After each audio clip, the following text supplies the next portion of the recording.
ቻንግ ቢሊዮነር ቢሆንም ለሀብታም ሴቶች ምንም ፍላጎት አልነበረውም። ይልቁንስ በተሰባበረችው መኪናው እየተዘዋወረ በድሆች መንደር መመላለስ ደስ ይለው ነበር። በዛች ቀንም በመጨረሻው እንደ መልአክ የምታምር አንዲት ሴት ባይኑ ትገባለች። ለጥቂት ጊዜም በአድናቆት ፈዞ ይቀራል። አጠገቡ የሚያልፍ ሰው ደጋግሞ እስኪጠራው ድረስ ወደ ራሱ መመለስ አልቻለም ነበር። በወቅቱም በስልክ እያወራ መሆኑ ትዝ ያለው ያን ሰዓት ነበር። ስልኩን ጨርሶ ሲዞር ግን ልጅቷ ከቦታው ሄዳ ነበር። እሷን ለመፈለግም በፍጥነት ወደ መኪናው ይገባል። ነገር ግን መታጠፊያው ላይ ድንገት ልጅቷ በራሷ መንገድ መጣችና በመኪናው ለጥቂት ትገጫለች። በዛ መካከልም ልጅቷ እግሯ ስለተጎዳ እያመማትም ቢሆን ይቅርታ ስትጠይቀው ቻንግ ወደ ሆስፒታል ሊወስዳት ቢጠይቃትም ደህና መሆኗን ገልጻ መሄድ ትፈልጋለች። ቻንግ ግን እሷን የማወቅ እድሉ እንዲያመልጠው አልፈለገም። ወደ ሆስፒታል ባትሄድ እንኳን ቢያንስ እግሯን በረዶ የምታደርግበት ቦታ መፈለግ እንዳለባት ነገራት። ልጅቷ ግን ከአንድ ሰው የምታመልጥ ትመስል ነበር። በሩቁም ወደ ቆመው ሰውዬ ከተመለከተች በኋላ በቻንግ ሐሳብ ተስማምታ መኪና ውስጥ ትገባለች። ነገር ግን መንገድ ላይ ወረደችና እያነከሰች ወደ ቤቷ ለመሄድ ሞከረች። ቻንግም ስላዘነላት አንስቶ መንገድ ዳር ያስቀምጣታል። ሁለቱ በዚህ መልኩም ማውራት ጀመሩ። ስሟ ሽሎንግ እንደሆነ ካወቀ በኋላ ምን ያህል ቆንጆ እንደሆነች ከማድነቅ ውጪ ወደ ኋላ አላለም። ልጅቷም እንዲህ አይነቱን ቀጥተኛ አድናቆት ስትሰማ ይህ የመጀመሪያዋ ነበር። በትንሹ ብታፍርም በውስጧ ግን ደስተኛ ትሆናለች። በጥሩ ጨዋታ ላይ ያሉ የአካባቢ ሰራተኛ መጣና ቦታው የፎቶ መነሻ ስለሆነ ለመቀመጥ ትኬት እንደሚያስፈልግ ነገራቸው። ስለዚህ ቻንግ ትኬት ለመግዛት ተነሳ። ሲመለስ ግን ሽሎንግ በቦታው አልነበረችም። መቀመጫው ላይ የቀረውም ስካርፏ ብቻ ነበር። ሽሎንግ ያደገችው በድሆች መንደር ውስጥ ነበር። የሞተችውን እናቷን በጣም ትመስል ስለነበር አባቷ በሟች ሚስቱና በልጁ ላይ ከፍተኛ ጥላቻ ያለው ጨካኝ ሰው በመሆኑ ዘወትር የማያቋርጥ መደብደብ ይደርስባት ነበር። እሷም ወደ ውጭ እንድትወጣ ፈጽሞ አይፈቀድላትም ነበር። ማታ ማታ እናቷን እያሰበች ብቻዋን ከማልቀስ ውጭም ምንም አማራጭ አልነበራትም። በዚህ ጊዜ ግን አባቷ ቤት የሌለበትን ሰዓት ጠብቃ የእናቷን መቃብር ለመጎብኘት በሚስጥር ትወጣለች። ቤት ስትመለስ ግን አባቷ ቀድሞ ደርሶ ነበር። ባያት ሰዓትም ለመምታት አለና በዛች ሰዓት አባቷ ራሱን ተቆጣጠረ። ሽሎንግም ዳግመኛ ይህን እንዳታደርግ ካስማማት በኋላም ዝም ይላታል። አልፎ ተርፎም ባልተለመደ ሁኔታ አዲስ ቀሚስ ይገዛላታል። ሽሎንግም በነገሩ ብትገረምም ለምን እንደሆነ ግን ፈጽሞ አልገባትም ነበር። የወንድሟ ሚስት ግን ይህ የአባቷ ፍቅር እንደሆነና አለመልበስ ደግሞ እሱም መቃወም እንደሆነ ነገረቻት። ሽሎንግም ምንም አማራጭ ስላልነበራት በመጨነቅ ቀሚሱን ለበሰችው። አባቷ ሲያትም በጣም ይደሰታል። በዛች ምሽትም እንግዶች ስለሚመጡ ራሷን የበለጠ እንድታሻሽል ነገራት። ማታውኑም አንድ የ70 ዓመት ሽማግሌና አንዲት መካከለኛ እድሜ ላይ ያለች ሴት ወደ ቤታቸው ይመጣሉ። ሽሎንግ አባቷ እንዳዘዛት ሻይ ያቀረበችላቸው። ነገር ግን ሽማግሌው አይኑን ከሷ ላይ አልነቀለም ነበር። ሴትዮዋም ሽሎንግን በቀጥታ ይዛ ከእግር እስከ ራሷ ተመለከተቻት። በመቀጠልም በሽሎንግ በጣም መደሰቷን ገለጸች። ሽሎንግ ያን የነበረ አባቷ የተጫነበትን ዕዳ ለመክፈል ሲል ላዛውንቱ በመያዣነት እንደ ሸጣት የተረዳችው ሽሎንግ በጣም ከደናገጠች። ክፍሏ ውስጥም ሌሊቱን ሙሉ ስታለቅስ አደረች። በቤተሰቡ ውስጥ ለሷ የሚያስብለት ብቸኛው ታላቅ ወንድሟ ነገሩ ስላላስቻለው ሽሎንግ እንድታመልጥ ለመርዳት ወሰነ። በወንድሟ ሽፋንም ሽሎንግ ከቤት ወጥታ ሮጠች። ነገር ግን ብዙ ሳትርቅ ሁለተኛው ወንድሟና አባቷ ይደርሱባታል። አባቷ የመኪናውን በር ሲከፍት ሽሎንግ ሁለተኛው ወንድሟን ገፍትረው በድጋሚ ያመለጠቻቸው። በምትሄድበት ቦታም በጠፋ ጊዜ መንገድ ዳር የቆመ መኪና አየች። መኪናው ባለመቆለፉ ምክንያትም የኋላ ዕቃ ማስቀመጫ ውስጥ ገባች። ነገር ግን ያ መኪና ባለፈው ቀን የተዋወቀችው የቻንግ መኪና መሆኑን ፈጽሞ አላወቀችም ነበር። ቻንግም ሽሎንግን ካገኛ ቀን ጀምሮ ስለሷ ማሰብ ማቆም አልቻለም ነበር። እሷን ለማግባትም አስቦ ስለነበር ሰዎችን ልኮ በሽሎንግ ስም በምትኖርበት አካባቢ እንድትፈለግ አድርጎ ነበር። ትክክለኛውን ቤት ስላላወቀም መንገድ ዳር ቆሞ ሰዎችን ለመጠየቅ ወርዶ ነበር ያለው። ሲመለስ ግን የሽሎንግ ሁለተኛው ወንድም ንዴቱን በመኪናው ላይ ሲወጣ ተመለከተው። ድርጊቱንም ለማስቆም ወዲያውኑ ወደፊት አመራ። ሽሎንግን ማግኘት ያልቻሉት ሁለቱ ሰዎች የንዴት መወጫቸውን ስላጡ በቻንግ ላይ ሊወጡበት ፈለጉ። ቻንግ ግን ምንም መከላከያ የሌላቸው ጫጩቶች ይመስል እያነሳቸው እያንዳንዳቸውን በእጁ ጨብጦ ሁለተኛውን ወንድም ደግሞ ወደ ጎን ወረወረው። ወዲያውም ረብሻ ስላልፈለገ ዝም ብለው እንዲሄዱ ተዋቸው። ነገር ግን ሽሎንግን የመፈለግ ፍላጎቱ ስለቀነሰ መኪናውን እየነዳ ወደ ቤቱ ይመለሳል። ሽሎንግ ከኋላ ሆና መኪናው የማን እንደሆነ አታውቅም ነበር። መኪናው የት እንደሚወስዳትም እየተጨነቀች ባለችበት ሰዓት ቻንግ ድንገት ፍሬን ሲይዝ ጭንቅላቷ ተመታ ራሷን ትስታለች። ቻንግ የመኪናውን የኋላ ክዳን ሲከፍት ሽሎንግ ልክ አልጋ ላይ እንዳለች ሴት ውብ ሆና ተኝታ በማየቱ ከፍተኛ ሁኔታ ይደነግጣል። ስትነቃ ቻንግ ተሸክሞ ወደ ቤቱ እንዳስገባት ትረዳለች። ከጥቂት መደናገጥ በኋላ ከፊቷ የቆመውን ሰው ስታውቀው ፍርሃቷ ወዲያውኑ ወደ ምስጋና ይቀየራል። ስሜቷን መቆጣጠር አቅቷትም ቻንግን አቅፋ ታለቅሳለች። ቻንግ ምን እንደተፈጠረ ደጋግሞ ከጠየቃት በኋላም አባቷ ለአዛውንቱ እንዴት እንደሸጣትና እየተከተላት ስታመልጥ እንደነበርም ታጫውተዋለች። ቻንግ በሷ ሁኔታ ልቡ በብርቱ ከሰበረ እዛው እንድትቆይና ሊጠብቃት እንደሚችልም ቃል ይገባላታል። ሽሎንግ ግን የአባቷንና የሁለተኛ ወንድሟን አደገኛ ባህሪ በጥንቃቄ ስለምታውቅ በቻንግ ላይ ችግር መፍጠር አልፈለገችም። ስለዚህ ቤቱን ለቃ ለመውጣት ራሷን ሌላ መፍትሄ ለመፈለግ ማሰበች። ቻንግም ወደ ውጭ ተከትሏት በመውጣት እንድትቆይ በድጋሚ ለመናት። ሽሎንግም ቻንግ ጥሩ ሰው መሆኑን ስታስተውል ለጊዜው እዛው ለመቆየት ተስማማች። ቻንግ ለሽሎንግ ራሱ ምግብ አበሰለላት። የምግብ ፍላጎት እንደሌላት አይቶም ማንኪያውን አንስቶ በቀስታ እንድትመገብ አበረታታት። በዛ ሰዓትም የቻንግ ወንድሙ ሚስት ይህንን ትዕይንት በድንገት ተመለከተች። ይህች ሴት እጅግ በጣም ተንኮለኛ ስትሆን ለዓመታት ቻንግን በሚስጥር ትወደው ነበር። ነገር ግን ቻንግ ለረጅም ጊዜ ስላላገባና ለሀብታም ሴቶችም ፍላጎት ስላላሳየ እሷ በግልጽ ቻንግ አጠገብ ለመሆን ስትል የቻንግን ታላቅ ወንድም አግብተው ነበር። ከጊዜ ወደ ጊዜም ወደሱ እየቀረበች አሳቢነቷን ታሳይ ነበር። ቻንግ ግን ይህንን እንደ ወንድም ሚስትነቷ በቅንነት እንጂ ከጀርባ ያለውን የተደበቀ እቅድ አያውቅም ነበር። ሁልጊዜም ኮራ የሚለውም ቻንግ አሁን ግን ለሽሎንግ በገዛ እጁ ሲያበላ ስታይ በቅናት ትቃጠላለች። ቻንግ ትናንትና ሊያገባት የሚፈልጋትን ሴት እንዳገኘ የተናገረውን አሰበች። ያቺ ልጅም ሽሎንግ መሆኗን ወዲያውኑ ተረዳች። ነገር ግን ቅናቷን ለማሳየት ስላልደፈረች ሰላምታ ሰጥታቸው በሐዘን ተሰብራ ትወጣለች። ወደ ቤት ከተመለሰች በኋላም ሆን ብላ ስለ ሽሎንግ መጥፎ ነገር ማውራት ትጀምራለች። ቻንግ ለእሱ አይነት ሴት እንደማይገባትና ለቤተሰባቸው እንደማትመጥንም ተናገረች።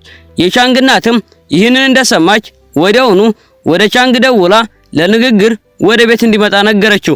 ነገር ግን ቤተሰቡ የጓደኛቸውን ሰርግ ለመታደም በዝግጅት ላይ ስለነበሩ ቻንግ ከሰርጉ በኋላ እንደሚመጣ ገለጸላት። ሽሎንግ ግን ቤት ውስጥ ብቻዋን መተው ስላልፈለገም አብራው ወደ ሰርጉ እንድትሄድም ሐሳብ አቀረበላት።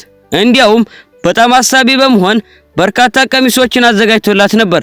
ሽሎንግ በመጀመሪያ ላይ እምቢ በማለትም ብትፈልግም ቻንግ ግን ካሳመናት በኋላ በመጨረሻም ከስማማች።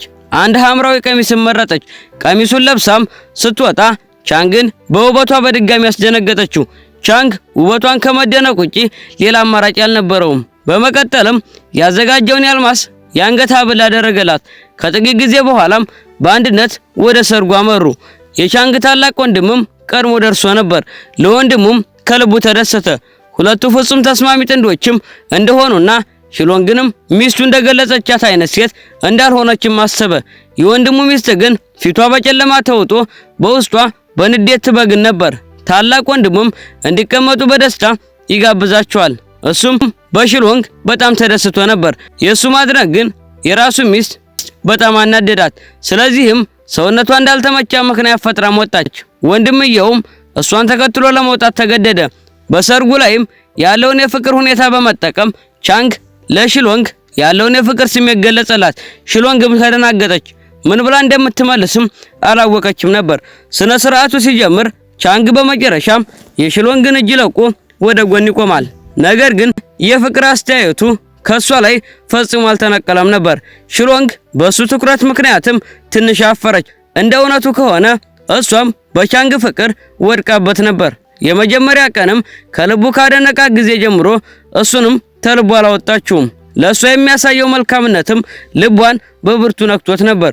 በዛች ቅጽበትም የወንድሙ ሚስት ወደ ሽሎንግ ቀረበችና ቻንግ በሴቶች ሕይወት የሚቀልድ እንደሆነና ለሷ ፍላጎት ያሳየው አዲስ ስለሆነችበት ብቻ እንደሆነም ያደስታ ስሜት ሲጠፋም ጥሏት እንደሚሄድ ነገረቻት። የሽሎንግ ልብም ወዲያውኑ በሐዘን ከሰበረ። ቻንግ ወደሷ ሲመለስ ስሜቷ ተጎድቶ አገኘው። ምን እንደተፈጠረ ቢጠይቃትም ሽሎንግ ምን ብላ እንደምትመልስ ስላላወቀችም ዝም ብላ ተነስታ መሄድ እንደምትፈልግ ተናገረች። ልክ በዛች ሰዓትም ሙሽራዋ አበባዋን እየወረወረች ነበር። ሽሎንግ ደግሞ እዚያው ቆማ ስለነበር በድንገት አበባው እጇ ላይ አረፈ። ቻንግ ይህንን ሲመለከት ፈገግ ይላል። ሽሎንግ ግን ደነገጠች። አበባውንም ለአንዷ የሙሽሪት ጓደኛ ሰጥታ በፍጥነት ወጣች። ወደ ቤት ከተመለሱ በኋላም ቻንግ በድጋሚ የፍቅር ጥያቄ ያቀረበላትና የህይወቱ አጋር እንድትሆንም ጠየቃት። መገናኘታቸውም የጣፈንታ ስጦታ እንደሆነና ሽሎንግ ህይወቱን ሙሉ ትጠብቃት የነበረችው ሴት መሆኗንም እንደሚያምን ነገራት። ሽሎንግ ግን ገና በደንብ እንደማይተዋወቁና መገናኘታቸውም ያጋጣሚ ነገር ብቻ እንደሆነም ትገልጽለታለች። አሁንም ጥላው ለመሄድ ወሰነች። ቻንግም አስቆማትና በእውነት ለሱ ምንም አይነት ስሜት እንደሌላትም ጠየቃት። በእውነቱ የማትወደው ከሆነ እንደሚለቃትም ነገራት። ሽሎንግ ስሜቷን መካድ ስላልቻለች ዝም ትላለች። በዚህ ጊዜም ቻንግ እጁን ዘረጋላት። ከጥቂት ሐሳብ በኋላም ሽሎንግ እጇን ዘርግታ የቻንግን እጅ ያዘችው። ቻንግም የሷን እጅ ፈጽሞ እንደማይለቅም በድጋሚ ቃል ገባላት። ሽሎንግ በፍቅሩ ልቧ ተማርኮ ራሷን በቻንግ እቅፍ ውስጥ ተወረውረዋለች። በማግስቱ ማለዳ ቻንግ ሽሎንግን ወደ እናቱ ቤት ይዟት ሄደ። እናቱም ቀድሞውኑ ስለ ሽሎንግ ከታላቅ ወንድሙ ሚስት ሰምታ ስለነበር ጋብቻቸውን ፍቃደኛ ለመሆን አልተዘጋጀችም ነበር። ሽሎንግን ካገኘቻት በኋላ ግን በእውነቱ ትደሰታለች። ቤተሰቡም በደስታ በማዕድ ዙሪያ ይቀመጣሉ። እናቱ ሽሎንግን ስለ እድሜዋና ስለ ተወለደችበት ቦታ ጠየቀቻት። ሽሎንግም የትውልድ ቦታዋን ስም ነገረቻት። ያንን ስም በሰማችበት ቅጽበትም የእናትየዋ ፊት ወዲያውኑ ወደ ከባድ ቁጣ ይቀየራል። የቻንግ እናትም ሙሉ በሙሉ ሌላ ሰው ትሆናለች። ጠረጴዛውንም በኃይል መታ። ይህም ከፍተኛ መደናገጥ ፈጥሮ ሁሉንም ሰው ከተቀመጡበት እንዲነሱ አደረገ። የሽሎንግ ላይ እየጮኸችም ታዲያ አንቺ የዛ ሰው ልጅ ነሽ አለቻትና ወዲያውኑ ከቤቷ እንድትወጣ አዘዘቻት። ቻንግም እናቱ እንደዚህ ስትሆን አይቶ ስለማያውቅና ሽሎንግን አረጋግቶ በጓሮ በኩል እንድትጠብቀው ነገራት። እሱ ግን ጉዳዩን ከእናቱ ጋር ለመነጋገር ወደ ውስጥ ይገባል። እናቱም ለምን እንደዚህ አይነት ባህሪ እንዳሳየች ሊገባው አልቻለም ነበር። እናቱም ስለ አባቱና ስለ ሽሎንግ እናት ታሪክ ነገረችው። የሽሎንግ እናትም በውበቷ የቻንግን አባት ማርካው እንደነበረና ሁለቱም ብዙ ጊዜ ከከተማ ውጪ ባለች አንድ ትንሽ ቤት ውስጥ በሚስጥር ይገናኙ እንደነበር ገለጸችለት። በመጨረሻም ሁለቱም በዛች ቤት ውስጥ በተነሳ የእሳት አደጋ ህይወታቸው አልፏል። የቤተሰቡን ስምና ክብር ለመጠበቅ ስትልም እውነቱን ደብቃ ለመኖር መምረጧንና ሽሎንግንም ልክ እንደ እናቷ ሰውን በውበቷ የምታሳብብ በመሆኗ ቻንግ ሽሎንግን እንዲያገባ በፍጹም እንደማፈቅድለትም ታስጠነቅቀዋለች። ቻንግ ግን አባቱ እንደዚህ አይነት ድርጊት ይፈጽማል ብሎ ለማመን ፍቃደኛ አልነበረም። እዚያ ውስጥ የሆነ ስህተት ወይም አለመግባባት ሊኖር እንደሚችል ማሰበ። በተጨማሪም ሽሎንግ እንደዚህ አይነት ሴት እንዳልሆነችም ያምን ነበር። መላው ዓለም ቢቃወመው እንኳን ለሽሎንግ የገባውን ቃል በፍጹም እንደማያጠፋም ወሰነ። ከዛ በኋላ ሽሎንግንም ለመፈለግ ወደ ጓሮ ይሄዳል። ነገር ግን ስለተባለው ነገር ምንም አላነሳላትም። የነገራን ነገር ቢኖር ቤተሰባቸው በአንድ ወቅት ከሽሎንግ አባት ጋር ጥል ስለነበራቸው እናትየዋ ጋብቻቸውን አልተቀበለችውም ብቻ ነበር። ሽሎንግንም እንዳታስብና እንዳትጨነቅ አረጋጋት። እሱም ከዚህ ጋብቻ ወደ ኋላ እንደማይልም ቃል ይገባላታል። የቻንግ እናትም ልጃቸው እንደዚህ አይነት ግትርና ቁርጠኛ ይሆናል ብለው አልገመቱም ነበር። ልክ አባቱ በአንድ ሴት ምክንያት ቤተሰቡን ጥሎ እንደሄደ ሁሉም እሱን እንደዛ እንዳይሆንም በእጅጉ ሰጉ። ታላቅ ወንድሙም እናቱን እንዲያረጋጉና እሱ ራሱ ከቻንግ ጋር በጥሩ ሁኔታ እንደሚነጋገር ይነግራታል። ሚስቱ ሲሊያ ወደ አንድ ሰው ደውላ ሽሎንግን በድብቅ እንዲከታተላት አዘዘችው። ብዙም ሳይቆይም ያ ሰው ስለ ሽሎንግ ሙሉ መረጃ ይዞላት መጣ። ሶሊያም ስለ ሽሎንግ ቤተሰቦች ብቻ ሳይሆን ሽሎንግ በገዛ አባቷ ለአንድ አዛውንት ከሸጣ ከቤት እንደኮበለለችም ጭምር አወቀች። ታላቅ ወንድምየውም ቻንግን ካገኘው በኋላ ሽሎንግን እንዲተዋት ለማሳመን አልሞከረም። ይልቁንም ለወንድሙ ሙሉ ድጋፉን ሰጠ። ወንድሙ እውነተኛ ፍቅር በማግኘቱ በእውነት ተደስቶ ነበር። እሱንም እንደማያቆማቸውና እናታቸውን ለማሳመንም አብሮት እንደሚሰራም ነገረው። በመቀጠልም ታላቅ ወንድምየው ለእናትየዋ ስለ ቻንግ ጽናት ነገራት። ጋብቻቸው እንድትቀበልም ሊያሳምናት ሞከረ። ሺሎንግ በእርግጠኝነትም እንደ እናቷ እንዳልሆነችና በግድ እንዲተዋት ካደረጉት ቻንግ ከቤተሰቡ ጋራ ሙሉ በሙሉ ግንኙነቱን ሊያቋርጥ እንደሚችል አስጠነቀቃት። ይህንን የሰማችው የቻንግ እናትም በንዴት የተነሳ ራሷን ልትስት ምንም አልቀራትም ነበር። በአቅራቢያው ሆናም በሚስጥር ታዳምጥ የነበረችው ሲሊያም በተመሳሳይ ንዴት ተቃጠለች። ቁጣዋን ለመወጣት ስትልም ወደ መታጠቢያ ቤት ገባች። ቻንግ ለሷ ብቻ መሆኑ እንዳለበትና ለሌላ ለማንም አሳልፋ እንደማሰጠውም ዝታ ትወጣለች። ከዛ በኋላም ያንን የመጣላትን የምርመራ ውጤት ወስዳ ታሪኩ ሙሉ በሙሉ በመቀየር ለቻንግና ነገረቻት። ቻንግና ሺሎንግንም ለማስቆም ሌላ መንገድ መፈለግ እንዳለባቸውና እንደዚህ አይነት ሴት ያላት ሴት ወደ ቤተሰባቸው እንድትገባ መፍቀድ እንደሌለባቸው ነገረቻት። እናትየዋ ምንም ብታደርግ እሷ ከጎኗ እንድትቆምም አረጋገጠችላት። በሌላ በኩልም ሺሎንግ ወደ ታላቅ ወንድሟ ደውላ ስለሷና ስለ ቻንግ ነገረችው። ታላቅ ወንድሟ ከቤት በወጣች በጥቂት ቀናት ውስጥ እጮኛ ማግኘቷን ሲሰማ በፍጹም አልጠበቀም ነበር። ይልቁንም መጥፎ ወንድ እንዳያጋጥማትም ሰጋ። ሺሎንግ ግን ቻንግ ህይወቷን ሙሉ በሙሉ ልታምነው የሚችለው ጥሩ ሰው መሆኑን በሙሉ እምነት ነገረችው። ልክ እያወሩ እያለ ከበሩ በስተጀርባ የነበረችው የወንድምየዋ ሚስት ስልኩን በኃይል ነጠቀችው። ሺሎንግን የት እንዳለችም ጠየቀቻት። ሺሎንግ ደንግጣ በፍጥነትም ስልኩን ዘጋችው። የወንድሟ ሚስትም ለሺሎንግ ምንም አይነት የያዘን ስሜት አልነበራትም። ይልቁንም ሺሎንግን ያንን አዛውንት አግብታ ለቤተሰቡ ጥቅም እንድታመጣ ትፈልግ ነበር። ስለዚህም ታላቅ ወንድሟ ስለ ሺሎንግ ሁኔታ ምንም አላነሳላትም ነበር። ሆኖም ግን የወንድሟ ሚስት ከበሩ በስተጀርባ ሆና ስታዳምጥ የአንድ ቦታ ስም ሰምታ ስለነበር ሺሎንግ አሁን ያለችበት ቦታ እሱ እንደሆነ ገመተች። ወዲያውኑም ወደ ሺሎንግ አባት ደውላ ቦታውን ትነግረዋለች። አባቷም ወዲያውኑ ከሁለተኛው ወንድሟ ጋራ በመሆንም በከፍተኛ ፍጥነት ወደዛ ቦታ ከጣደፉ። ቪዲዮ ከተመቻችሁ ላይክ እና ሰብስክራይብ በማድረግ ኮሜንት ላይ ፓርት 2 እያላችሁ ጻፉ። ይመቻችሁ።